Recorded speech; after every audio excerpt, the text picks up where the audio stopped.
ওরে কড়াই উল্টে যাবে। হ্যাঁ সেই খুব রান্না হচ্ছে, জোনা খুব রান্না করে রাখা। এই বাড়ির পুজোতে আমরা কি করলাম সেটাই আজকে এই ভিডিওতে বলবো। হ্যালো সবাই, কেমন আছো? পুজো ছিল বলে অনেক সকাল সকাল ঘুম থেকে উঠে গেছিলাম, আর আমি কি করবো সেগুলো রেডি করছিলাম। খুব তাড়াতাড়ি স্নান করে আমি চলে এসেছিলাম রেডি হয়ে। তারপর ঠাকুর পুজোতে যা যা লাগবে সেগুলো আমি সব রেডি করছিলাম, সব বাজারঘাট ঠিকঠাক হয়েছে কিনা।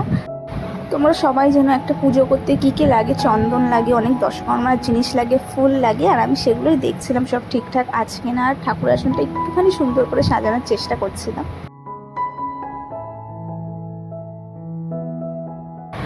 যতটা সম্ভব করে রেখেছিলাম। তারপর ঠাকুরমশাই এসে নিজেই যতটা দরকার ওনার সেগুলো উনি করে নিয়েছিল। তারপর আমাদেরকে বলেছিল একটা পাত্রে সিন্নির জন্য সব রেডি করতে, যেটা ঠাকুরের সামনে দেওয়া হবে।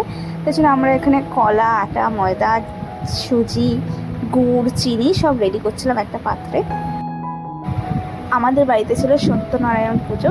শুনেছি এই পুজোটা করা হয় বাড়ির মঙ্গলের জন্য।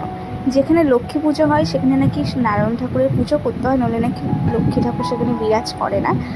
আর আমরা অনেক দিন ধরে পুজো করবো ভাবছিলাম, তাই একটা ছোট্ট করে একটা আয়োজন করে পুজোটা দেওয়া হয়েছিল। তারপর আমাদের ঠাকুর পুজো হয়ে যাওয়ার পর, আরতি হয়ে যাওয়ার পর এখানে যজ্ঞ হচ্ছিল। তারপর ঠাকুরমশাই যজ্ঞটা স্টার্ট করে দিয়েছিল। তারপর আমরা এখানে প্রসাদের আয়োজন করছিলাম, চাল মাখা হচ্ছিল, সিন্নি হচ্ছিল, তারপর ভোগে ছিল খিচুড়ি, তারপর লাবড়া, আলুর দম, চাটনি, পাঁপড়, এগুলো ছিল ভোগে। তারপর এখানে সিন্নি বানানো হচ্ছিল।